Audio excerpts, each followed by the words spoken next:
All right, thank you so much for joining us, everyone. I see we have a pretty packed room today. So I'll just go ahead and get us started. So good morning, everyone. I know you might have some questions about what's going on behind me with this very nice, but probably a little out of place logo. But don't worry, this session is a little different from what typically happens at research conferences. So I'll walk us through how it's gonna look. It's gonna be a little less like a formal presentation and more like a panel series, but I'll tell you more about it in just a bit. So my name is Promise Busulwa, and I'm a senior communications coordinator at the Canadian Observatory on Homelessness, which we call the COH for short. My area of expertise is around knowledge mobilization, and so for work, I use my communication skill set, things like writing, graphic design, and more recently, creative direction, to take findings from research and reframe them in a way that makes it easier for wider audiences to understand, because I think many of us know the way academic journals are written doesn't always work for a wider audience, and there's a lot of us who are connected to this work who just don't have the time or energy to constantly read 20-page articles. So yeah, the essence of my role is that I kind of bridge that gap and translate the knowledge for people. Part of that work involves leading and coordinating a show at the COH called Prevention Matters. It's an online educational series we've been hosting where we have approachable conversations on how homelessness prevention looks in different contexts. Most of us know that prevention is necessary if we want to solve the current housing crisis. But the series exists because if we want to address homelessness through prevention, then we must be clear on what prevention means. So what can we do to reduce the chances, that someone will experience homelessness in the first place? What can be done to support people who are at high risk of homelessness or who have recently become homeless? And how can we ensure that people who have experienced homelessness and who are now housed don't face housing precarity again? To delve into these questions, our series called Prevention Matters invites brilliant minds who are connected to the sector to tell us how prevention looks in their work, alongside with whatever lessons they might have learned along the way. As I mentioned before, the whole premise of the show is to connect with a wider audience and share research in a way that's more engaging and less like you're in a lecture. So as a result, our online show operates less like a traditional webinar series and more like a panel conversation or a talk show. We've hosted 8 online discussions so far, and if you've been able to attend them, you'll know that they're all very great and inspiring in their own ways. But before today, we actually haven't been able to do any of these discussions in person. So I'm super excited that you guys are all acting as our first in-person panel today. And it's super cool to see that the room is so packed out for this. That's really exciting. But as I mentioned before, it means the session is going to look a little different from what you might typically expect in a research setting. Today's guests are going to start off by briefly presenting on their work, but the bulk of this time is going to be used for more of an interview-style conversation that's, like I mentioned, a little easier to understand, a little easier to follow, hopefully resonates a little better. Today's conversation will highlight a couple of examples of shelter diversion and eviction prevention strategies, showing us how it looks to support people who are a little closer to being in that higher risk space so that their situation doesn't escalate any further. As you'll learn from today's wonderful panelists, there are a range of ways this intervention could look.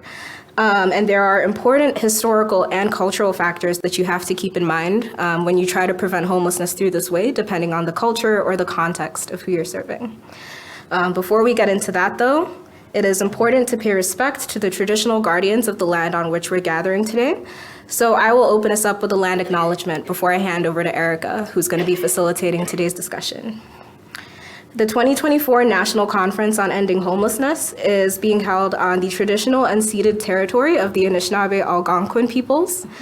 The peoples of the Anishinaabe, am I saying it wrong? No, I was worried it was going to fall. Oh, sorry. Oh, jeez.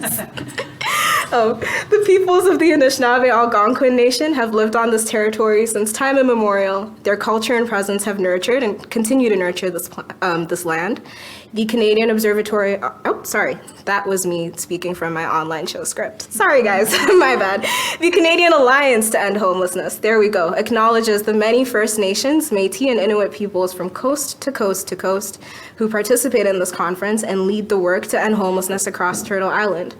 So yeah, that's a little bit about the show in general and what you can expect out of today's conversation. I'll be back at the end to tell you a little more about what we usually do online and how you can get involved. But for now, I'm going to hand over to Erica, who's going to be interviewing today's conversation. So, over to you. Do I have to do anything with the slides? Maybe put up Kathy's slide when it's her turn. But Okay, and that's it. Okay. Mine slide six. Hi everyone, good morning. How's it going? First day of the conference feels pretty good. Thanks for joining us.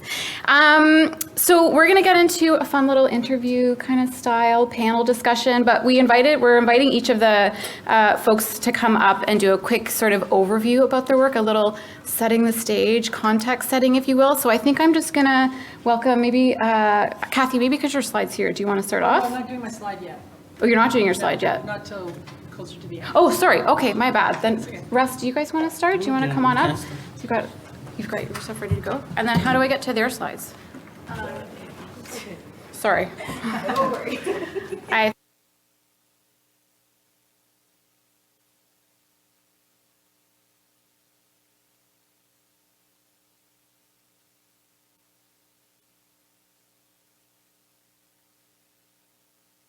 Thank you. Thank you for the opportunity. I will just make a quick and smart presentation. I think I have just 8 minutes, so time me if I'm exceeding, please stop me. Right. First, I would like to say I'm doing this presentation in collaboration with my executive director, Ms. Dagmar Koyi. He is the founder of Rest Centers, where I work as an operations director, and my name is Ben Bempa. This presentation was to be done by me, Dagmar, and Regal Smith. Unfortunately, Regal is in another session, also trying to gather some knowledge and experience that we will share when we go back collaboratively. All right. So I think as the presentation highlighted, it's about how we seek to expand our services and proving intervention as an organization, and with the lessons that we are learning in terms of shelter diversion and eviction prevention. Briefly, the presentation covers the overview of our pillars, that's our operational areas. Then we highlight on our core flagship program that is making impact, which is a proven intervention, that is the Bridge of Hope, short for BOH. Then we look at the issues that are supporting why we need to expand. Then expansion challenges and goals that we face that we think are also similar to some organizations who also have embarked on the journey of proving interventions but are encountering challenges that we can share collaboratively. Then our use of evidence-based and options in terms of models that we are exploring in terms of expansion regarding housing. Then conclusions with takeaway, and then call for action that we can also engage in the conversation through the panel discussion. All right, so overview REST we were established in 2015 by Ms. Dagmar Koyi, as I mentioned, and our mainstay is to address homelessness at Pure region. Basically, we are a B3 organization, Black Focus, Black 7, and we are also focusing on youth that's between the ages of 16 to 24 years. And majority of the clients that we serve are male and females, and within the ages of the 16 to 24. Most of them have challenges with regards to their education, employment status, documentation, among others. Amidst the challenges that they do face when it comes to homelessness, which are general and some specific to their unique, personalities. Then our primary focus revolves around 4 pillars, which I will take you through. I won't go through our mission core values, they are there. But we operate housing first approach. And within the housing first approach, we anchor it within 4 pillars. That is shelter, living, healing, and growing, which we'll highlight more when it comes to the panel discussion. But within the shelter, what we do is the Bridge of Hope, which I mentioned. And the Bridge of Hope, we seek to connect homeless and at-risk youth with landlords who provide them with dignified shelter.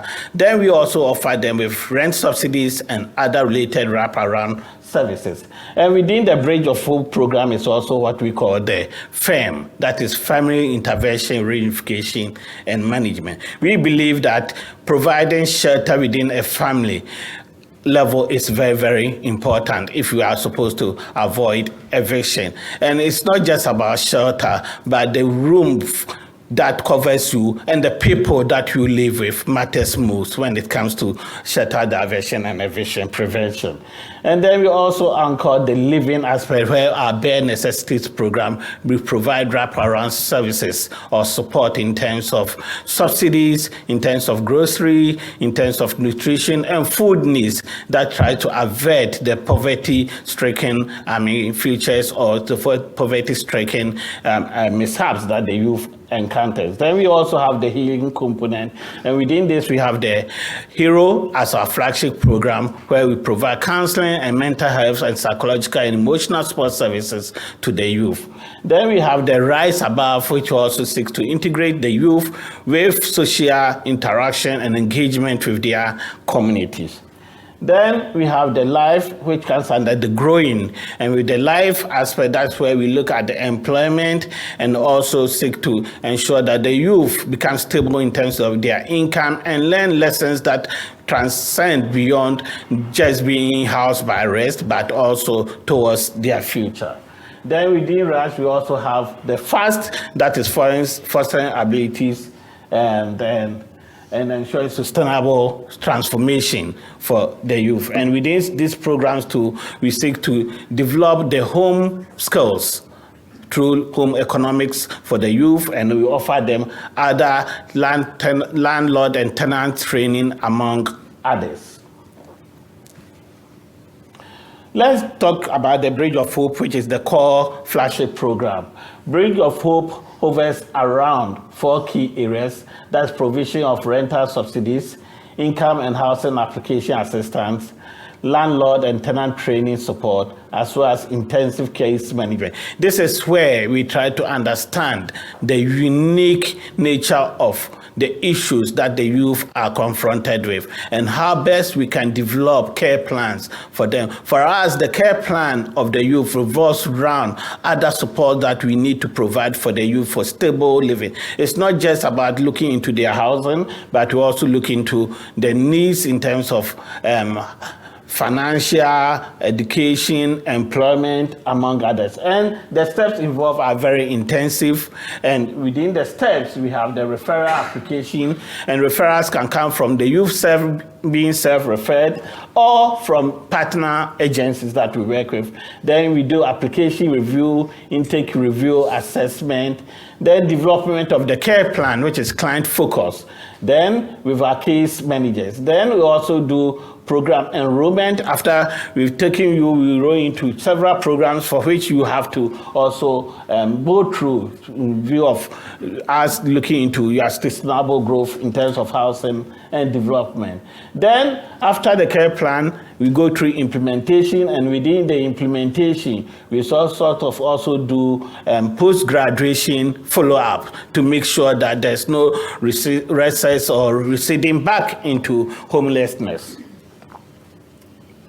What has been our strength? Our strength lies in the support for the youth that we care for, and also the wraparound services that we look for our youth. And then rest centers, we see ourselves as a welcoming environment to which our youth have really attested to. Then also the transition to independence, which is core to whatever we are doing. Then partnership with landlords, which needs to also hammered here, because we connect the youth to the landlords. Some of the landlords act as bridge builders, and by way of bridge builders, they are providing services beyond the traditional role of the relationship between landlord and tenants, which are more of a legal relationship. Then we also aim through shelter diversion, which is the end result of all that we are doing in terms of impact, reducing youth homelessness, focus on the needs of BIPOC youth, our cultural responsiveness, and also live the experience of some of our staffs, as well as the youth that we have employed to work with us by volunteering and also partnering with us. Then we also hammer so much on feedback driven services. What we do is any steps of action and intervention that we're coming out of, we involve our youth into that. Just a highlight of what the impact has been in terms of numbers, and then trying to heighten in terms of what are the challenges in terms of the numbers that we are seeing.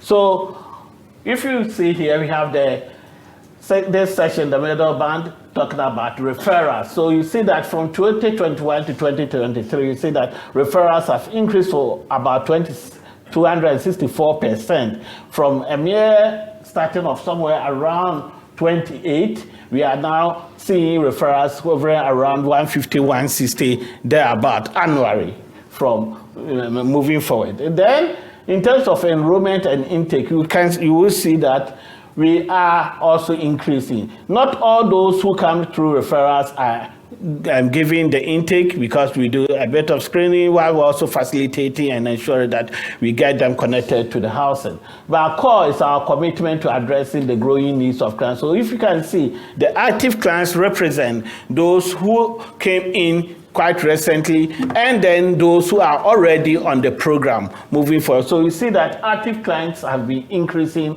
over the years. That also shows our commitments in satisfying the needs of our clients. Then we also have the rollover clients from previous years. This also depicts and talks about those who were in the previous year, for instance, 2022, roll over to 2023. They come in or continue the service because they have not graduated, or because of the sustainable nature of the service that we are providing. They see it as improving upon their lifestyle and want to continue with other programming that we are offering. So it's also a test about sustainability and then shelter retention. About like 2 minutes. All right.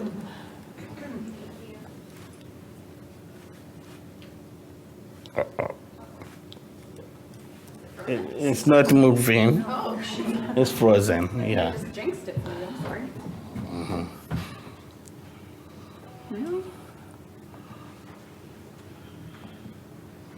Oh, it's still got things popping up. Is that maybe why? Yeah. Oh, there you go. All right, there we go. Thank you. So you see that clearly the demand for our service is exceeding the supply. That's because we need enough resources to be able to back up and meet the demands of our clients. And then because we are active clients still increasing, it shows that we are being effective in the services that we are providing. And then the graduation talks about the fact that some of the youth are able to move from their current state to stable living in future, living independently. All right. So core here, that's the challenge we all face. How do we scale up? Fear of limited resources, and also lack of infrastructure for our growth. As we connect the youth to houses, we also seek to expand it to get our own housing units.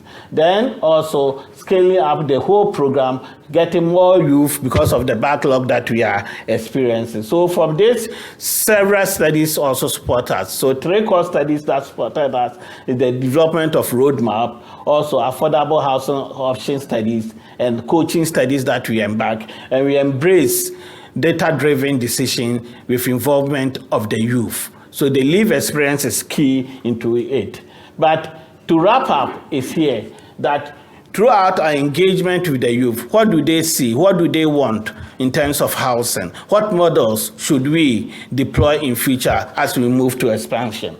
And one is the fact that they want to see houses that have great proximity in terms of their education, employment, and trusses. And focus on safety, security, and affordability is key. Then in terms of housing types, that is designed specifically for Black youth. That's where we are looking into. And what they want is either it is a shared apartment, scattered or concentrated. But the most important is that we need to evaluate this amidst the challenges that each poses for us and how best we can navigate to ensure that we provide them with sustainable housing option. So we aim at new buildings, considering cost effective in terms of house sharing, and also securing units in communities.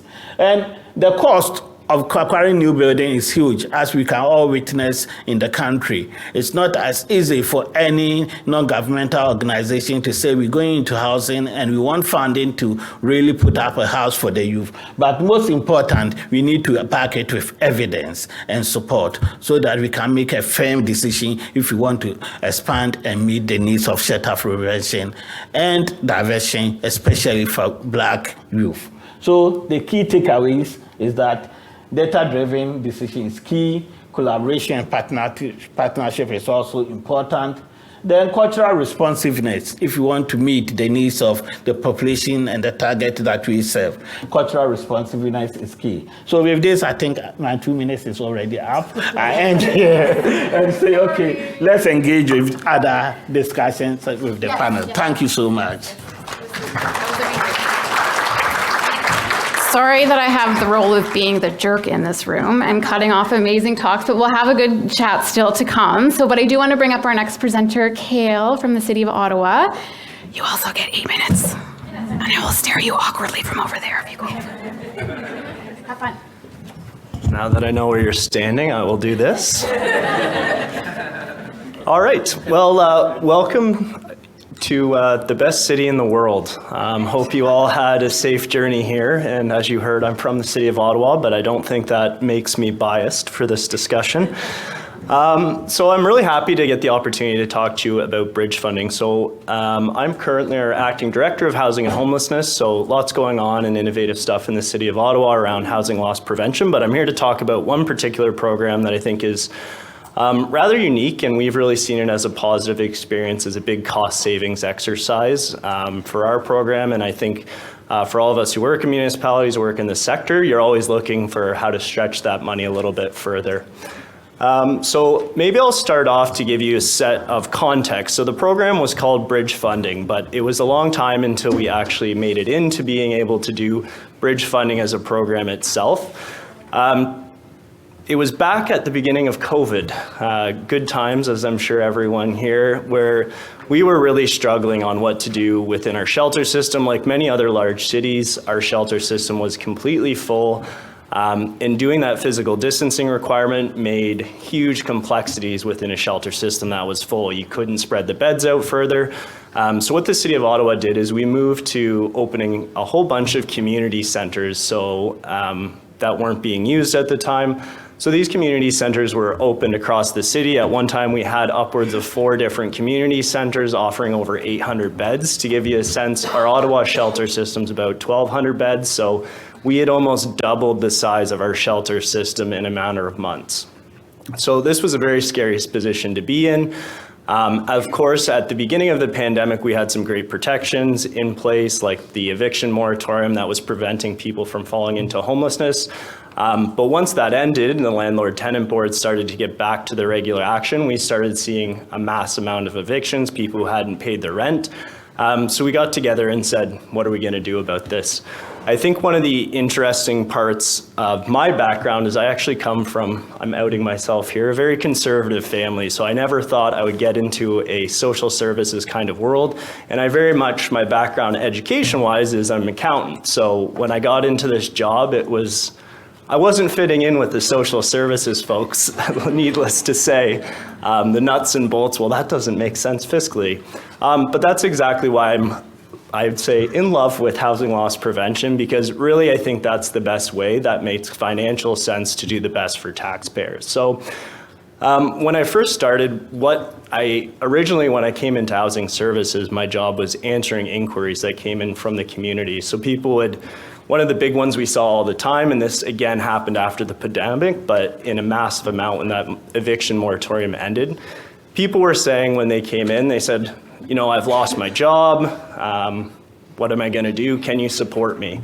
And when I talked to my upper management at the time, I'm like, oh no, what are we going to do? This person's going to lose their job, lose their housing. They're going to come into the homelessness system. And the answer was, well, let's hope they don't. That was essentially the prevention strategy. So quite scary. The province, the federal government didn't give direct funding to be able to deal with this situation. So what we did is we got together and kind of talked to other great leaders around this city in terms of the agencies that we work with.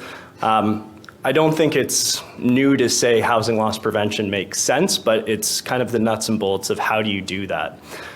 So what we started was a program called Bridge Funding, and that Bridge Funding program, the intention of it was to find people who are in housing that are low income, vulnerable people, be able to give them money until they can get back on their feet. So instead of having a program like the Canada Ontario Housing Benefit, that's much more intended to be long-term, how do we do a short intervention for up to 6 months? That's the program. To be able to get people back on their feet or give them an opportunity to get back up on their feet. So the way this program works is what you do is it's directly connected to our Ontario Works program. So our Employment and Social Services office is the one in Ottawa that actually delivers those funds. They're the most connected. We had directly at the city to do this pilot program of seeing people destabilizing or know they were going to destabilize in their housing.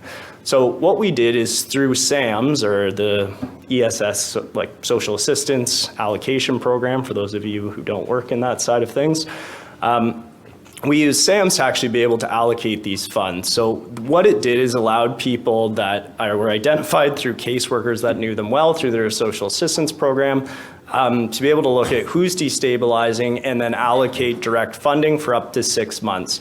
Now, I think the unique part of this program is it wasn't just like, here's money, come back in 6 months, hopefully you've solved your problem. That was paired along well with more intensive case management from the employment social services side. So as part of being on this program, you had to meet with your employment social services worker to talk about your plan. So they would help you with job support, job applications, things to get you back on your feet. Maybe you're all of a sudden eligible for new subsidies. So it would give them the time for those to kick in and stabilize their housing. So why that kind of made sense, and again, for many of you folks, this will be obvious, but when people lose their housing, especially during the pandemic where you may have been in your housing for many, many, many years, housing prices went up massively during the pandemic, I think, across Canada. So what we saw is that if we can make an investment to keep people in their housing where their rents are really cheap, there is absolutely no point in having them come into our shelter system that we didn't have room for, and then spending way, way, way more money with Canada Ontario Housing Benefit, things like that, to get them back out of shelter. So what really the intent of this program was to preserve those cheap rental prices for people who have been in there long term, which is, in my opinion, even better than something like the Canada Ontario Housing Benefit and what we typically do with that, because you're maintaining those cheaper rentals for people who have stayed in their unit. So it was a great opportunity and minimal investment compared to, again, when people are leaving homelessness, you're having to come in at those high cost rental prices. So having my accountant hat on, I thought this was like the most wonderful program, too good to be true. But we piloted it, and it started out with families, because that was where our big pressure is. I think, like, again, many other major municipalities, we're mostly using hotels. The City of Ottawa, I checked this morning, we're currently 350% over our normal shelter capacity. So, and another challenge on the family side where we started there is people don't want to work with homeless people, let alone homeless families. There's huge concerns about us working even with hotels. So even though we want to, we have money, we cannot get enough hotel rooms. So we had to look at what else can we do to stop the inflow instead of trying to just do the outflow piece or put the Band-Aid on Band-Aid on Band-Aid. So that program with families, 2 minutes, perfect. So that program with families was really, really successful. What we saw initially is that we were over 70% that were actually able to, within the 6-month period, and many only took 2 or 3 months to get a new job, to get onto some other type of assistance, and they were actually able to maintain their housing, which was exceptional because, again, much cheaper to maintain your housing than it is to lose it and have to get it back at a higher cost. So because that worked out so well, we actually expanded the program into singles that are on Ontario Works, and that's going really well as well. I'd say one of our biggest challenges doing this was just the promotion of this program. It is not a traditional Ontario Works program, ODSP program, so it was really we have about 600, I think, workers in our employment and social service program, and massive turnover during the pandemic. So I'd say our biggest barrier to making this was successful is to give the caseworkers the tool and let them know they have this available. We've been running it for about coming up on 2 years now, and we've had a ton of success with being able to transfer people. One recent thing that we've also added into it is that should somebody not be able to stabilize in those 6 months, we've actually went back to our council and got permission so that we can deal housing loss prevention through the Canada Ontario Housing Benefit. So people who are in situ in their homes can access this benefit. So that's really great news for us, keeps people in their homes. But so bridge housing program that I just told you about, the prevention, sometimes now is bridging people onto the Canada Ontario Housing Benefit, which does provide that long-term stability. So there's a few options to exit you that into stability. But again, we're really looking to do that rapid crisis resolution over a 6-month period. And again, I think the average was about 4 months that people were on it during the initial program pilot. So all that to say, I think we'll have lots of time for discussion on this, but it was a really successful program, and I think innovative way to save money overall as compared to the massively expensive shelter system. Thanks.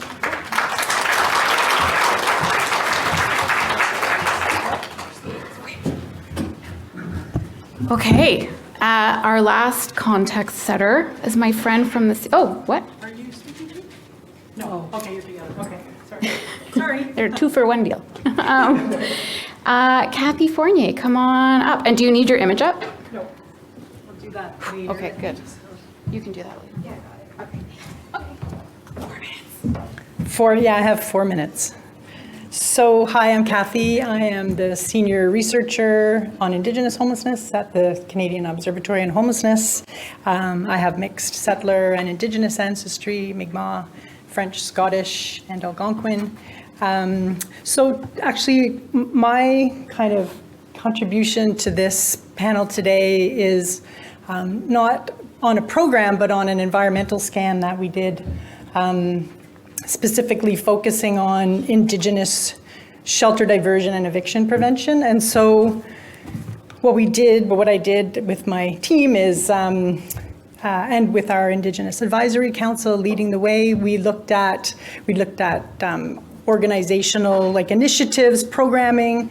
We looked at the literature, gray literature, academic literature, and then came up with, what's being talked about. How is Indigenous shelter diversion and eviction prevention being talked about? And so there's just a few key learnings that I wanted to talk about just in this introduction, hopefully in 4 minutes. But so I think one of the key things that we learned is that in the Indigenous context in general, shelter diversion and eviction prevention are not talked about separately so much. They're talked about as, under the umbrella of prevention, of homelessness or houselessness prevention. So that's one thing, and generally being also talked about as housing retention. So that's one key thing. And then I think the other important element is that, if we're going to talk about Indigenous houselessness or homelessness prevention, we need to go back to history. And so we need to go back to colonization. And so one of the things, a very important and critical document called the Doctrine of Discovery, which a lot of people don't know about, which I'll talk a little bit about. So the Doctrine of Discovery was a document that was created basically through the Catholic Church, the papal bulls in the 1400s, and it paved the way. It gave the moral, the religious, the legal justification for European explorers to come over to these lands and claim lands. So any land that wasn't claimed by Christians was considered vacant land. So at that time, if you weren't a Christian, you were considered not a human, basically. That was the underlying. So how we're framing that is that the Doctrine of Discovery and the things that it set in motion can be referred to as the original eviction or the original homelessness, or actually maybe not even homelessness because these are homelands, but the original houselessness. So that's one key thing. So I think then, if we're going to talk about homelessness prevention, of Indigenous homelessness prevention or houselessness prevention, obviously there's some key, material things like we need housing, we need, people to lift people out of poverty, and, we need to address trauma and all of those things. So some very material things like more affordable housing, but we also then need to think about these historical documents that still, so the Doctrine of Discovery, it was denounced by the Pope a few years ago, but despite being denounced by the Pope, it's still actually embedded in Canadian law. And so it has implications for, treaty rights and honoring treaties. And so, if we're going to talk about how Indigenous houselessness prevention, we need to go back to the beginning and to the ground roots. And, obviously there's multiple levels, as I talked about, but so I think maybe I'll stop there, and because there's going to be some other questions, right? Okay, so I'll stop there, and then I'll get to talk a little bit more, hopefully.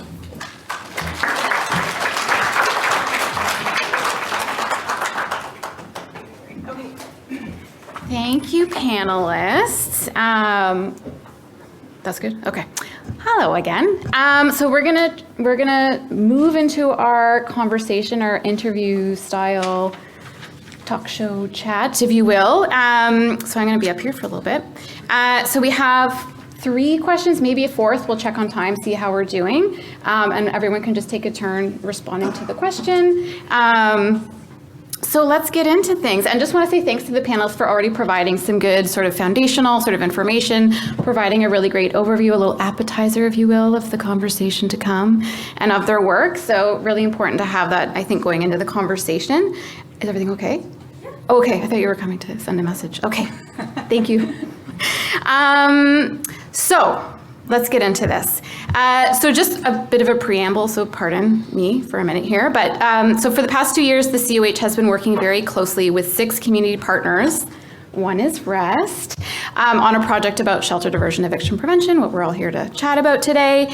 And so the idea of this project was to learn from the great work that organizations are already doing, to leverage those learnings and to create resources to help other communities or organizations that want to get into this kind of work. So in our efforts to do that work, one of the things that I think we learned, and Kathy was a part of that team as well, is that I think we thought we would come into this and have a very firm definition of shelter diversion and eviction prevention.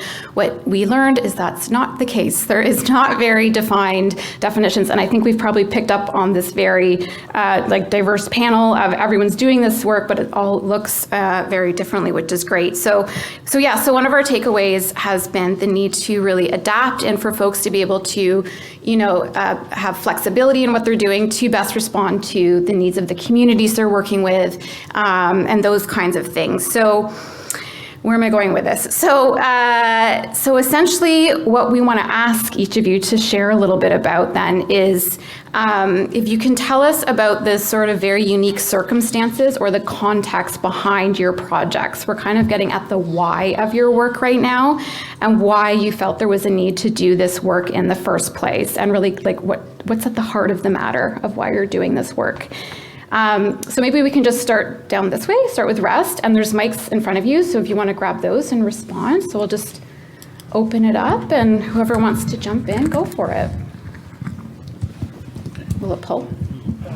No, that's okay. I guess it can just, Is it taped? it can stay.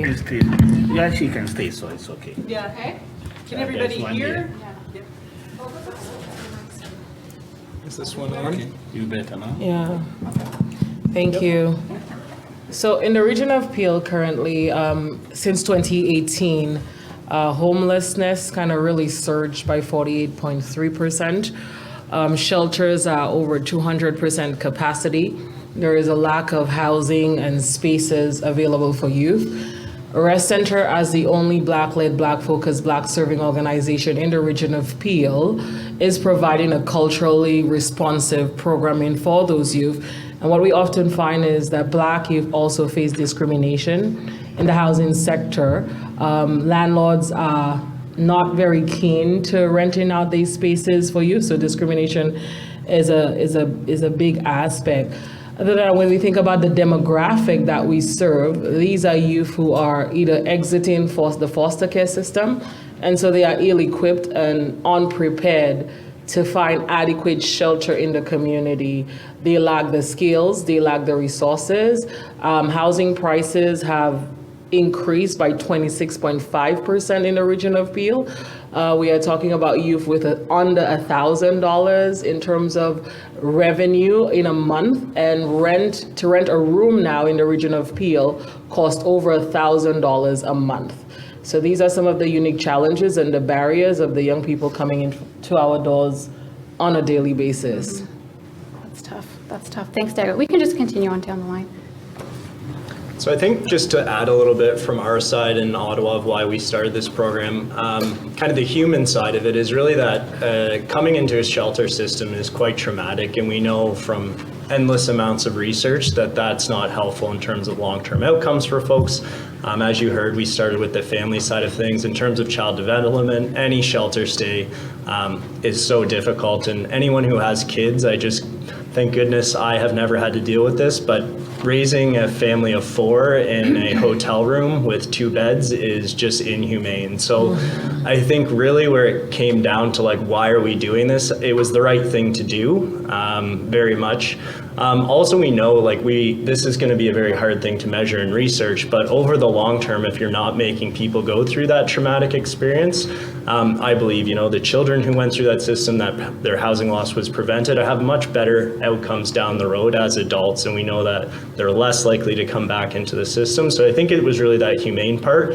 And again, my accountant side has to say it was cheaper. So that's always the best argument of why to do something like that.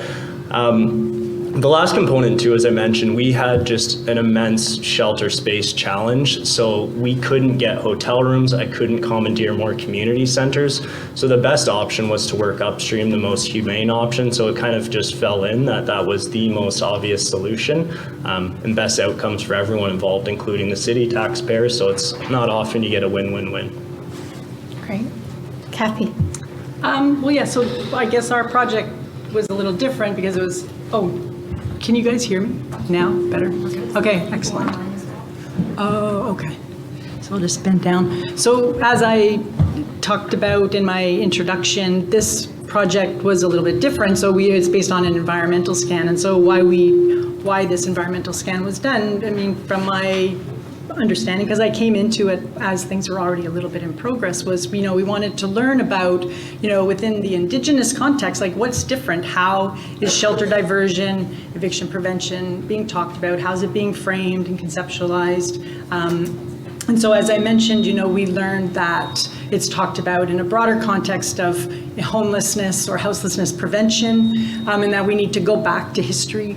And so again, going back to history, we need to connect some of the dots, because I think we often hear, well, like Indigenous peoples, that, there's colonization, and then it caused trauma and genocide and cultural genocide. And so I think, tracing back, so the doctrine of discovery, as I mentioned earlier, really paved the way, for example, for the Indian Act. And the Indian Act paved the way for residential schools and for the 60s scoop and for the reserve system, which, can be described as a government prescribed shelter system with preconditions, right? So you have to have band membership, et cetera.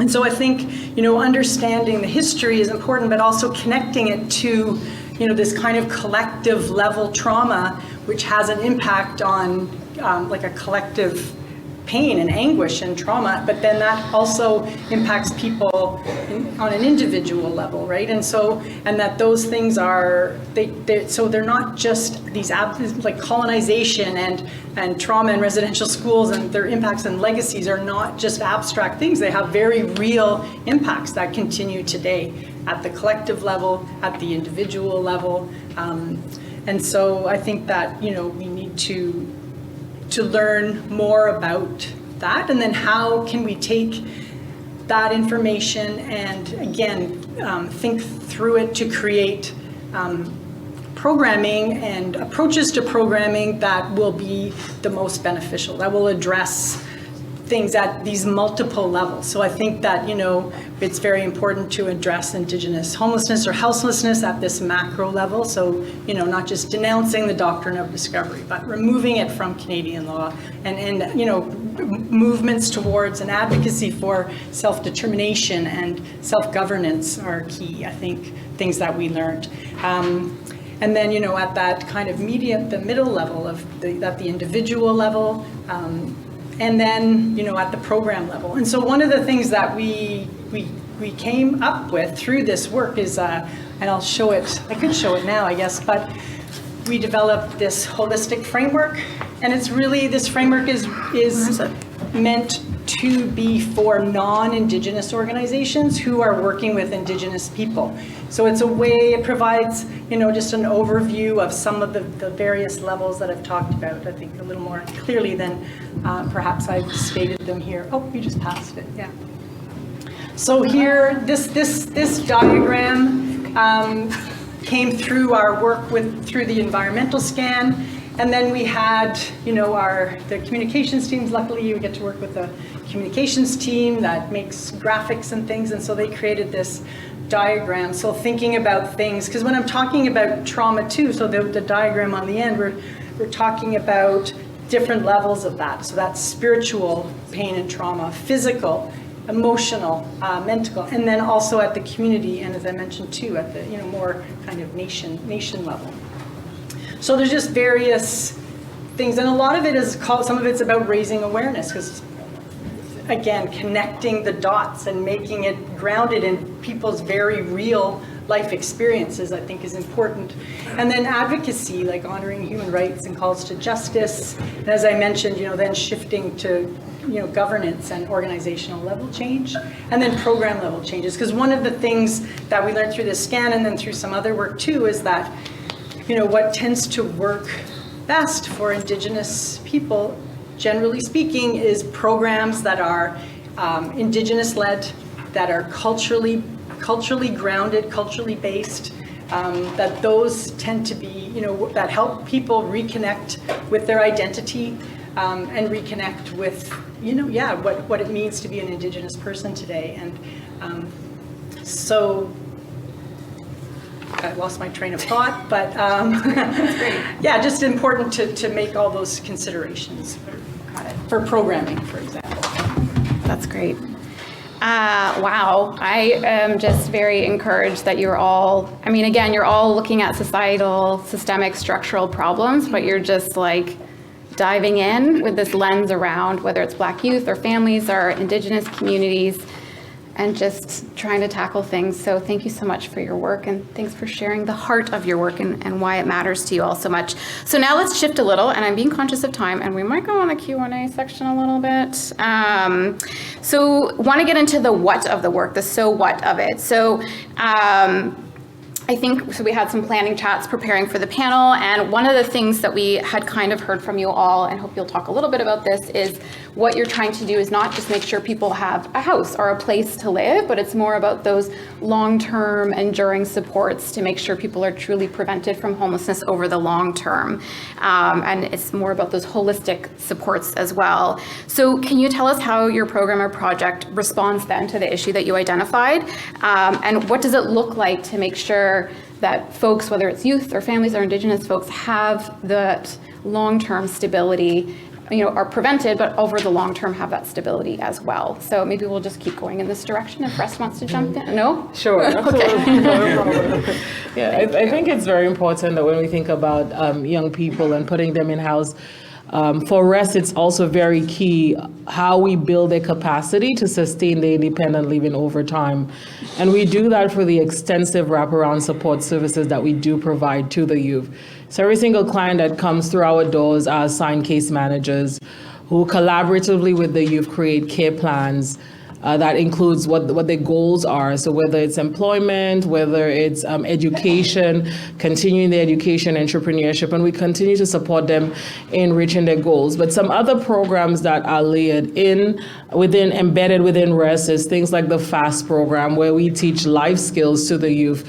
And life skills include things like include things like home economics. It's so critical.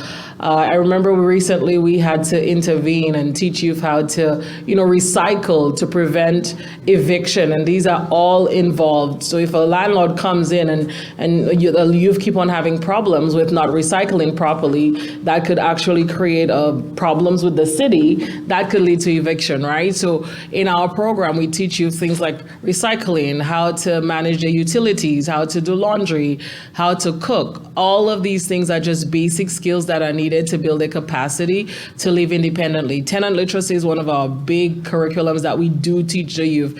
And in tenant literacy, we're teaching them about their their rights as a tenant, but also how to work with their landlords.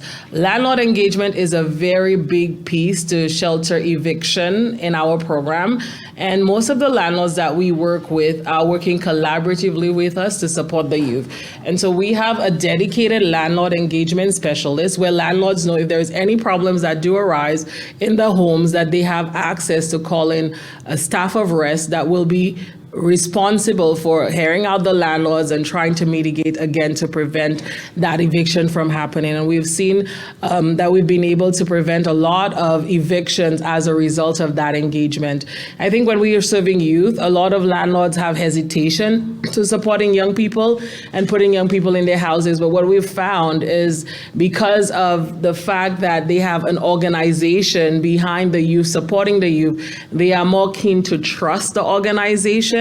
And by building a relationship with them, we are able to continue to sustain the tenancy of the youth. In our economy right now, and the young people that we have coming into rest, I think over 50% of them earning like under $10,000 a year. Our leave-in pillar is very critical and very important. And so we are able to provide rental subsidies, and that's a critical piece. It's helping to alleviate the financial barrier to access to housing, but it's also helping them to sustain that independent living. So while they're working on building their capacity to be able to make some strides towards financial independence, that subsidy is giving them a cushion so that they could afford the rent and continue to afford the rent. And we also provide things like, grocery cards and food subsidy, help with clothing, and so many other pieces that help to alleviate the poverty, or these little things that could actually prevent eviction. And we're finding that all of these extensive pieces that we are putting into the program is really effective to helping the youth not just acquire housing, but also sustain their independent living. Maybe just quick. Ben, you want to? Just to add to what Dagmar just expanded on is the fact that I want us to take that you can't take the solution of a big problem through an empty stomach. The youth needs our support in terms of funding. Last year, our bare necessities program, which provides the grocery cards and emergency food support, we saw about 580 youth and individuals participating in this program. That also supports or attests to the fact that, yes, indeed, poverty is real now in the communities that we are working in, and we need to tackle this so seriously. Thank you. Side of things, I think the biggest would be the referral pathway. So when you come into that bridge funding program, the caseworker is working with you to address a lot of different types of needs. I'll kind of give one example that was kind of interesting. Is there was a family we were working with, a mother of 6. The mother of 6 had to give up her job because her child had special needs. She wasn't able to get into any special needs programming. So what the caseworker did is worked closely with our partners on the education side of things through their contacts. They got the child into school where they were able to do that type of programming for the level of need they needed. And then the mother was able to go back to work, and that all happened really quickly. So it was about having somebody who can be an advocate in the community, making those connections. The other one we see a lot of the time is health-related issues where somebody might have back problems, that kind of thing. So another referral pathway that we see quite often is providing people with education, job training to be able to switch sectors, that kind of thing. And again, I'll mention too, an important part of our bridge funding program is it does provide flexibility. So what we want to see is that there is a reasonable pathway to make it into or stay in your housing. So I mentioned that 6-month timeline. That's a flexible 6-month timeline at the discretion of housing. So those workers, if they're like, this person's completing an 8-month program, can we do this? Well, absolutely, because it's a sustainable outcome. And I think that's a key tenet of our program is have that flexibility to give people the time to make a plan and then make sure that you're following up on that plan. So I think that's really the key component is those referral pathways once you get into it. Maybe, can you just repeat the question? I think Kathy might have touched on some of Yeah, I think this. so too. So feel free maybe just to add anything new. Here's my cheat sheets. So how does your project respond to the issues that you identified? And based on the work in your project, what does it look like to ensure that people have like that long-term stable Right, okay, housing? so yeah, I guess I may not answer that specific question, but just go back to, the context of history. And so I think that, I've talked about structural violence in the form of, the Doctrine of Discovery and Indian Act, those kinds of things. Then I talked about, I've also talked about, just the importance too of, at the actual program level, initiative level, making sure that programs are accessible, that they're Indigenous led, they're culturally based, so that, that includes things like access to ceremony. And so that's definitely what, we've heard through the literature and through, as I said, through other research projects. I think another thing in terms of, providing solutions, I think that it's really critical that, we address, not just systemic racism, but also racism at the individual level. And also, racist policies around the child welfare system, keeping families together. And I think that just overall, I think we need to really center Indigenous voices, in particular, Indigenous voices of people that have lived or living experience. Like that's where the solutions, I think, are going to come and be really grounded in that lived experience. So thank you. So we're technically in the Q&A time. I hope people will bear with us. Let's do maybe our third question and maybe try to keep it a little bit shorter, and then we can go into the Q&A. Thanks for being flexible, folks that are maybe staring at me very angrily right now because you have a burning question. We will get to you. Okay, ready? Okay, so question 3. So we've heard in our planning chats and now about like the great stuff that's going on. You have incredible research and evaluation outcomes. You've got pilots that are expanding. Kathy's doing some really cool, innovative work.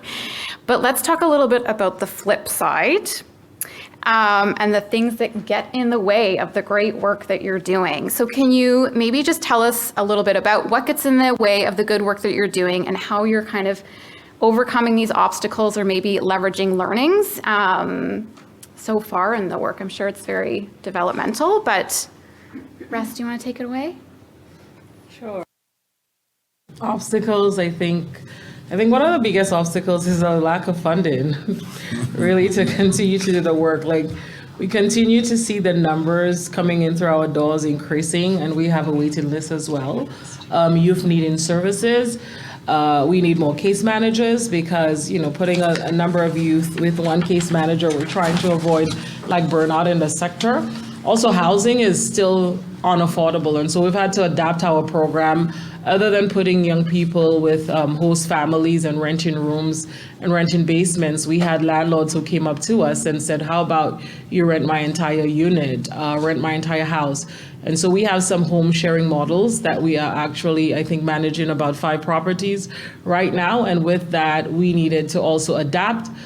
We need an increase of staff presence or housing visits to ensure that youth are able to continue to sustain an entire space when you're bringing 5 youth together. And so we're creating more unique roles around property management, which is also something that's key. And we also needed to leverage some legal counsel also to see, okay, within this model, what does that look like?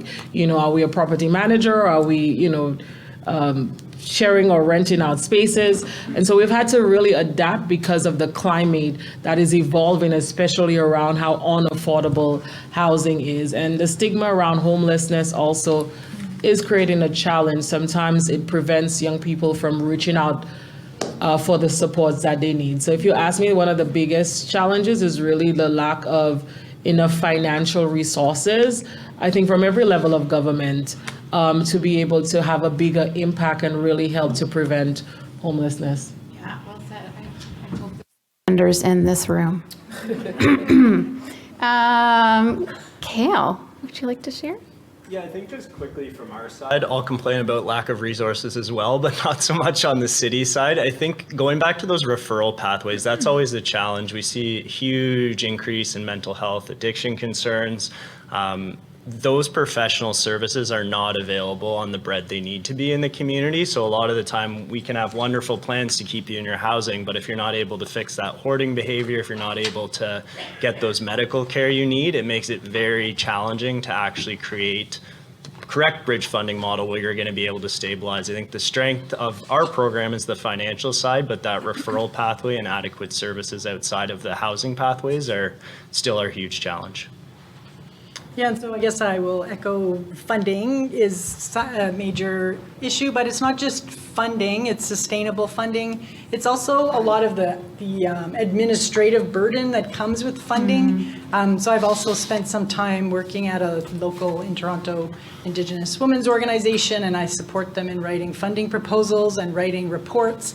And it takes a lot of human resources to apply for funding continually, because a lot of it is 3 months or 6 month based, and then you have to write a report about it. So it takes work away from, in this instance, this one particular agency, like they're chronically also under human resourced, and so it takes away from other programming to help people. So I think kind of decolonizing funding, making sure funding is sustainable. And I think the other thing is that, funding, yes, but we also need, as I've alluded to, talked about here today, like a multi-layered, multi-level, multi-pronged approach. And so it's not just this linear thing, well, we do this and it's going to have this cause. It's it's more circular than that. So you need to come at Indigenous homelessness in this instance, more from that kind of, from a circle. Implementing change at all of these various levels that are represented here, I think. And this is not an exhaustive list, right? It's just a few key points. So thanks. Yeah, thanks, Kat. We should also caveat this will be available publicly at some point. Yes, when it's done. When it's done. We're almost there. Okay. Well, thank you, panelists, for great. Again, I feel like this is just like a little piece of the conversation, and so much more to hear from you and learn from you all, and so much more work to come. It sounds like there's still so much you're working on. So thanks for being a part of this conversation. We're not done yet, but you're done these questions for now. So I think we're going to open it to the audience Q&A, but I feel like to give you a breath, can we just give them a little applause and a thank you for all their work prepping for the panel and for their work. Thank you, panelists. I feel like I'm forgetting something promised, but let's open it up to the Q&A. So if anyone has a question, you're welcome. We don't have a mic in this room, correct? We don't. Okay, so you're welcome to come up here and use this, or tell us the question and we have to repeat it back so our virtual folks can hear us that are joining in. So I think I saw this hand first, and then I'll come over here at the back there. Okay.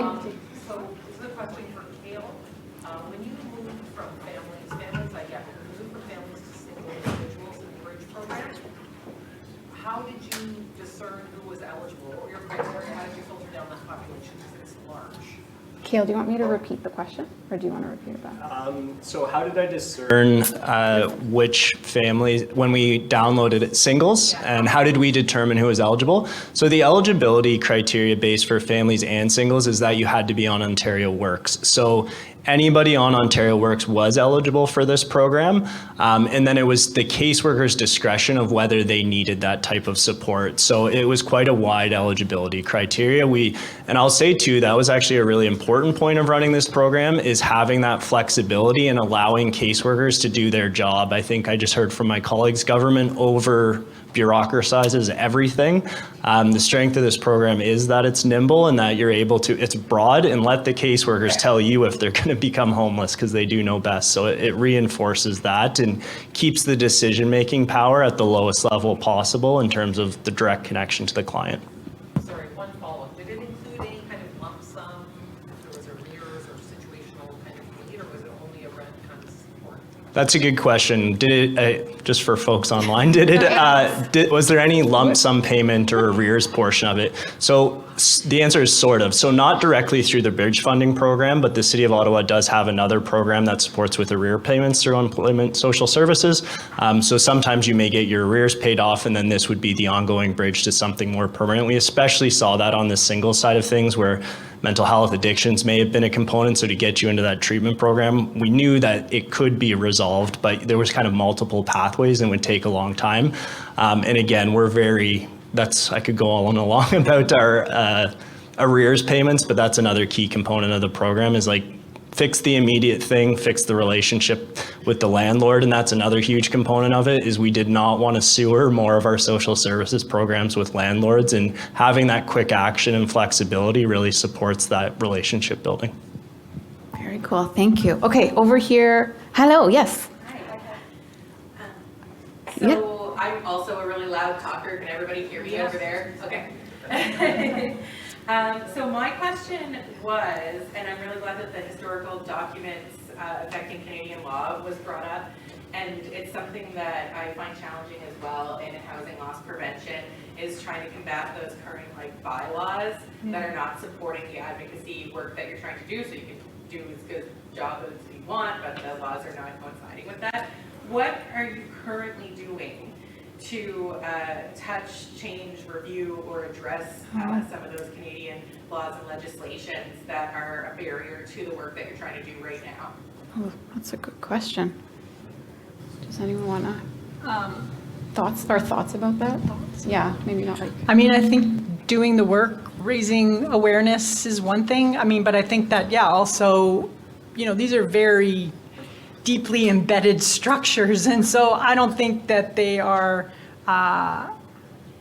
flexible to that much change very easily, or definitely not very quickly. So I think that then, ongoing advocacy, and that means advocacy for, policy change. And I mean, I think that in terms of the doctrine of discovery, that in particular, it's very complex because it's tied to the very reason, or one of the very fundamental reasons why colonization happened was about access to resource-rich lands. And so I think in that way, Canada is still in that place, right? Like the land is still a valuable resource and resource extraction. And so I think that it's just really tied into corporate stuff, industry, and our economic system, like capitalism. So I don't know. I mean, I think there's no simple answer other than just these, I think, grassroots advocacy and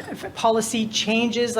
Sometimes it's just tweaking things a little bit, and then that can set things in motion, right? So, but I don't know. I think it's really. They're actively benefiting still. So yeah. Yeah, exactly. So how it's not in the interest for that to change, I think. So, not to be grim, but I still think that we got to, try to make change, right? Hope. Yes, that's right. Keep persevering. Great question, though. Yeah.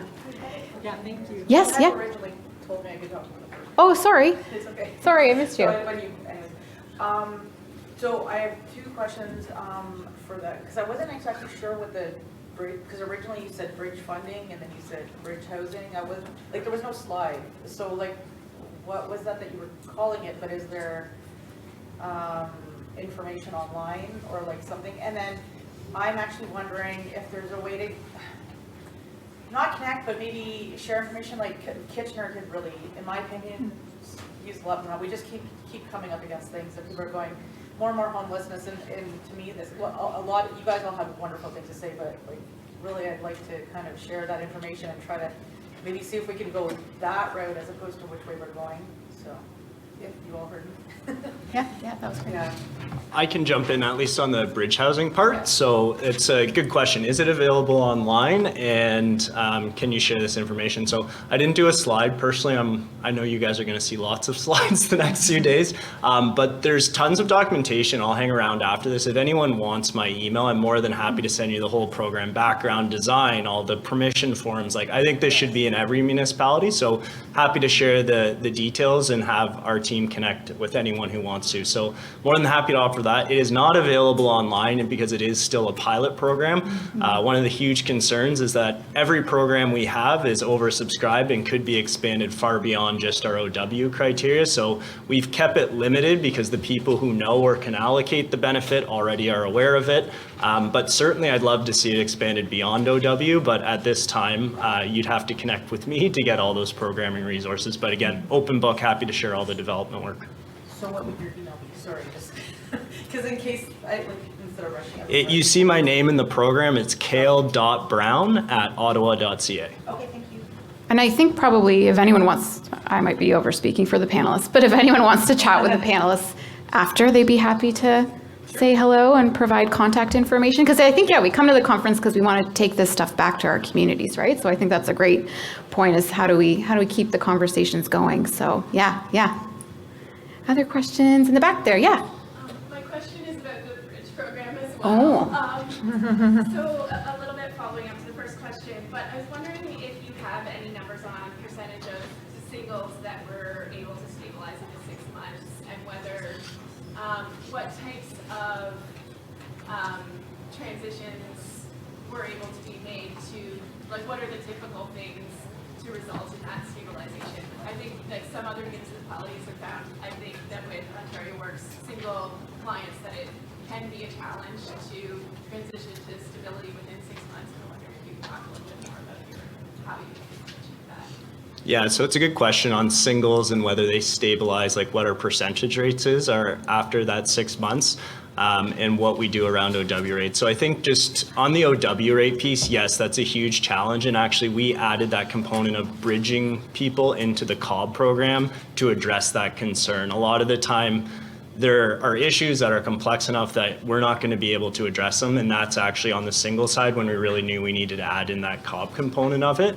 Unfortunately, I would be happy to share, and we're going to try and come back, I think, in a couple of years, but I think we're at the 8-month stage of offering it to singles, so I don't have a lot of data. And like I mentioned, it took probably a good 4 months promotion-wise to get the information about the availability of the program out to that 500 staff and understanding of how to allocate that. So I didn't present any of the data on singles because I don't feel we have a long enough set of data to present. I will say very frankly, though, it's a lot more challenging with singles than it is for families. And again, the outcomes we try to do is loop in more programs. It's also, the other thing is too, I think there's a lot more community support on the family side of things. When I was talking about referral pathways that aren't your traditional healthcare services, there's other religious groups who come in and provide a lot of additional support, culturally relevant supports that we don't have on the single side. So I'd say that's a gap there. But as we do get more data, again, if you want to email me, I'm happy to send out the results as we get to that 1 year period. Thanks, Kale. I feel like it's kind of a thing, another learning we came from the project, that there really isn't a lot of data to show on the prevention side of things how things are going. And I think that's something that we definitely need more of. So, I mean, you guys had some great evaluation coming out of your own research stuff, but we need more to show off the good work that is happening. So it's work in progress, but great question. We still have time for questions. Oh, sorry. Yeah. Hi. How's it going? Good. What's your question? My preference for the REST program. So a lot of what we do is based on, like, when we do an assessment of someone who's coming to the shelter, is about community connection. Have you guys seen, like, I want to know a little bit about your population, what it looks like for you, specific to you. Is there a lot of people who are coming in who have family supports and you're able to create that unification with family? Or is it you're serving a population that's mainly people aging out of the system, specific to foster care? What kind of population are you seeing into your program? Yeah, so a number of the clients we are serving are coming out of the foster care system. Some of them are coming out of the shelter system. A gross majority of them do not have that natural family supports. For our FIRM program, which is a new intervention, we're trying to help youth build relationships with people within their network, and some of them who may have the opportunity to build relationships with probably their family or their distant family. But majority of our clients are coming, youth aging out of foster care, coming out of the shelter systems. I hope that answers your question. They're sort of underscoring part of a lot of the, sorry, I feel like I just cut out and then cut back in. I was just saying, I feel like the family connections and the family work is also a big part of a lot of the work that we heard about and that we're seeing that is pretty foundational to any sort of prevention, whether it's diversion or eviction prevention. So, well, us right now with the intervention, with the firm, it's our way of trying to work and have a bigger impact upstream. And so we're in the process of really building stronger relationship with the school system for youth who may be at risk of leaving the home because of situations in the home. And it's a program really focused on more like African Caribbean families, because we see a lot of youth who are new immigrants to Canada coming into a blended family and how the family disintegrates. And so we're trying to see how we could work on probably doing some mediation, family counseling, to see if we could strengthen the bonds of the family and keep the youth placed instead of finding housing for them after, which could be so much more expensive. and that's with the school system too. Yes. Wow. You'll have to come back next year and tell us about it. Yes. Great. Any other questions? Yeah. Wait, I just want to make sure, does anyone who hasn't asked a question have a question? Okay. Oh, no. Oh, hi. How's it going? My question is more for the bridge program. I'm just curious to know, like, what was the targeted amount of individuals and households that need, because there's always a number, right, that need to see at already time to be able to house through that program. That's a good question. So the original bridge housing program we did under, it would be a very long funding story, but it was a legacy program that was ending that we were transferring over into another funding pocket. So we had about 180,000 total benefits to allocate during the initial phase of the pilot. And the initial phase of the pilot was a year and 6 months. But what we found, actually, we got a very, very slight increase in our homelessness prevention allocation the subsequent year, midway through the pilot, and we were seeing really good success. So actually our council allocated an additional $310,000 to the program. So it did increase that amount. And then in terms of the benefit, I think a lot of people have asked questions, and I forgot to touch on that, is how does the benefit amount calculation work? Essentially, we would make up the difference between, again, if you're on Ontario Works, we make up the social assistance difference amount. And pretty much everybody in our bridge funding program either is not currently working or working so part-time that it's essentially the OW max is the amount we're paying the difference on their rent. And I think the average benefit, just to give you a sense, between the families and singles is about $350 a month. Good. Okay. Thank you. Did I see a hand over here? Or I'm just seeing things. Oh, in the back. Sorry, maybe repeat that again? Did you catch it?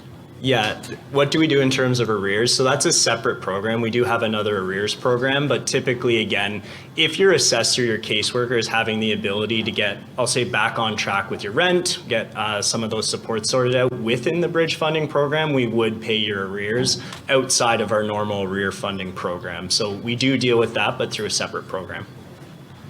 Cool. Yes. Oh, sorry, behind you. Yeah, no, sorry, you. Go ahead. Glasses.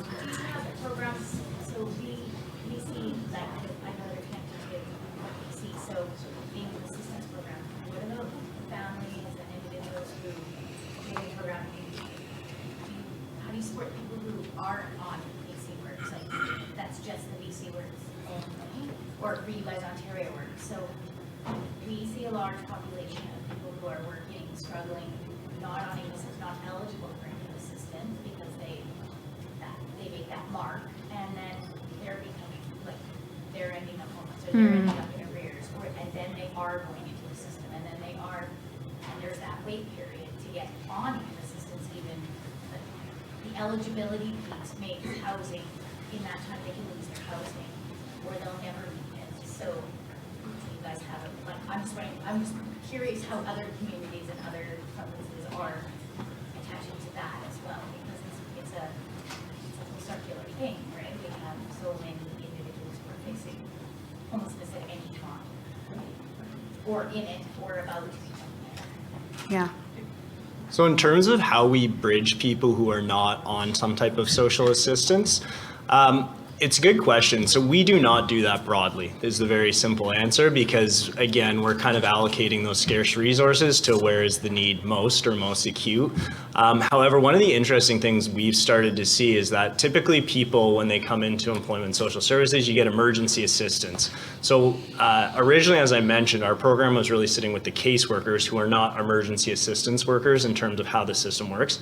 What we are doing is having chats with those emergency assistance workers of what would a program look like for those working poor who need to be able to access this type of a benefit.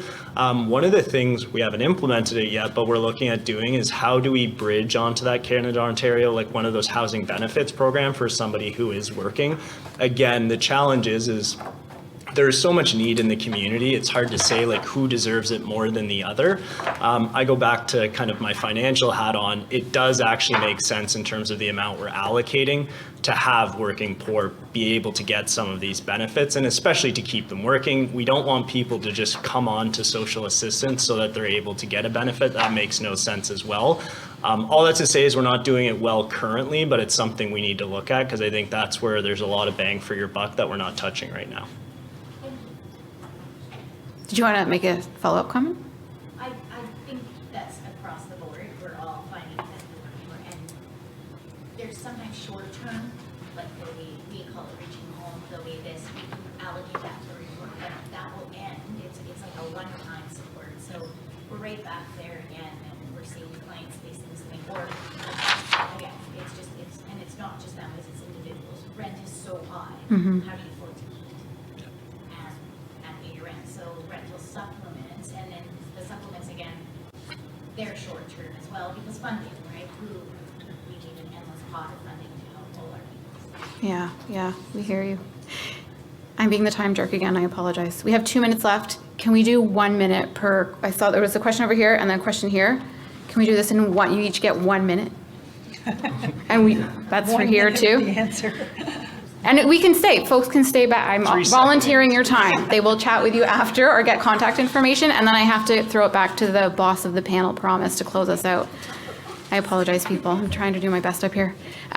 You've been waiting so patiently. Yes, 1 minute. My question is for Rest around, you mentioned that you provide culturally responsive programming, and I wondered if you could speak a little bit to what that looks like. Yeah, so a lot of our programs, before we actually implement, we bring lived experience to the table. And so we bring and we hear the voices of our youth and we center it in the programs that we design and we create. And we also ensure that there is also representation. So the staff that we also hire is also very important when we create and design programs. Ben, you want to jump in? Yeah. I think embedded in the program, especially for instance, the FAM, that's the family intervention reunification, the cultural dimension, where even the staff employed are from, Black background, and it's also targeted to serve people of African and Caribbean descent. And we also design our landlord and tenancy training manuals accommodating cultural perspective, which is unique to other landlord and tenants training.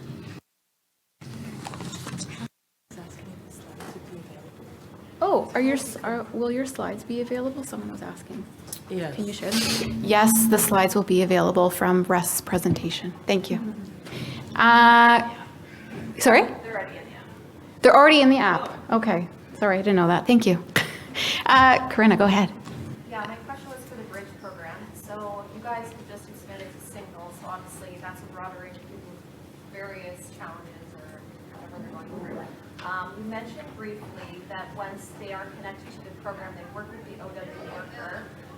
Once there's needs that are identified, like what does that look like for that person? So for example, like you're screening that this person has high mental health or there's various challenges you're going through. Are you making external referrals to community resources to help people to be supported better long term? Yeah, it's all external referrals, and what we've actually done, I'll say broadly, we have a community and social services department, which includes children's services, long-term care, housing services, and then our employment and social services. We've actually tried to make very direct linkages to certain services like mental health, addiction prevention, those kind of services at a departmental level. So I think kind of peripheral to this program is developing those direct service pathways. And one of the things we've seen really successful is actually having memorandums of understanding with all of these. Like if we identify someone, you need to take them as kind of priority. So we've kind of established priority pathways into that referral system to make it easy. So it's not like, I know many of us like call 311 and hopefully they can sign you up. It's the caseworkers making the direct connection into those services instead of the client. We're gonna close it up. I feel like this mic is going in and out. Sorry. Promise, come on. Oh, sorry. One more applause round of applause for our amazing panelists. Thank you all for being on the hot seat and doing such a fabulous job. Okay, Promise, relieve me of these duties, please. All right, everybody, I just have a couple things to say to close this out before we head off for the afternoon. I promise I'll make it quick and fun, so just bear with me a little bit. First off, thanks so much to our panelists for everything that you've shared today. I think it's provided us with some really great examples of how prevention makes sense just in terms of like a humane perspective and preventing long-term trauma, but also, you know, for the people who respond more to like numbers and a cost analysis and stuff like that, we've seen a justification for why thinking upstream makes sense in that regard as well. It's also highlighted how I think a lot of the times people come to these conversations looking for like the solution and the thing that's going to fix stuff, but there's not going to be like a fix-all for something that's so complicated and has a bunch of overlapping causes. So it's important for us to all, you know, start by doing that initial homework, making sure we thoroughly understand what's even going on in the first place before we jump to like, so what can we do about it? Because often developing that understanding reveals those answers anyway. So thanks so much for sharing all of that. As I mentioned at the beginning of this conversation, what you just watched is an extension of an online series we've been hosting at the COH since the start of the year. So if you enjoyed this panel in this format, I have some very good news for you. As you can see on my next slides here, we have hosted 8 episodes online so far, 7 of which are currently available to watch on demand and for free. With the 8th one being available sometime towards the end of next week. You can learn more about the show by visiting our website, which is preventhomelessness.ca/prevention matters. Also, if you just look up Prevention Matters on Google, we should pop up, but it's Prevention Matters with an exclamation point. Very important. So if you put that exclamation point in, then we should pop up and you can check out our other episodes. If you were intrigued by REST in particular, you'll notice that episode 2 does cover more Black youth homelessness prevention, and Dogma was a guest on that. So you can check it out to see more of her. If you're intrigued by what Kathy had to say at all, then you'll probably really enjoy episode 6. And if you were curious about Kale's work, we don't have an episode on that just yet. But come talk to me about what you want to hear and I'll get that set up for one of our future conversations. If you enjoyed this format, I also wanted to share that this isn't the only session that we'll be doing this in at the conference. We're going to be having another one of these panel discussions on Thursday, and it's going to be focused on what we're calling proven interventions for youth. So that's all about, you know, programs that have a strong research base at this point and a strong, you know, evidence base for like this thing is effectively preventing youth homelessness. So join us for that one. It'll be a good time. It'll be an inspirational time. That's going to be at Thursday morning, 10 a.m. in room 104. The last thing I wanted to plug before sending you on your merry way is that at the beginning of next year, the Canadian Observatory on Homelessness, in collaboration with a couple of other organizations, will be having a conference that's focused specifically on youth homelessness prevention. It's going to be taking place in Toronto, so same province, Toronto, Ontario. Can you tell my coffee is worn off? So if you want to learn more about that, please take a look at the screen. If you just Google Youth Homelessness Prevention Conference Toronto or something like that, it should come up on Google. We'd love to see you there if you can make it. So that's all I had to say briefly. Thank you so much to the panelists again for joining today's conversation. Thank you to all of you for engaging and staying engaged right until the end. If you have more questions about their work, they will be hanging around, so feel free to come and say hi. If you have questions about the series as a whole, come say hi to me. And also, if you're curious about the series more broadly, then feel free to, come say hi at the COH table upstairs, and we have a bunch of fun activities and stuff like that related to the show setup. So you'll be able to see us there. If you're curious about staying in the loop about our online episodes, that QR code is going to take you to where you can sign up for our newsletter. So feel free to do that. I send out lots of very fun, interesting messages about the show and what's to come. So yeah, that's all for now. I hope you all enjoy the rest of your conference. Thank you for joining.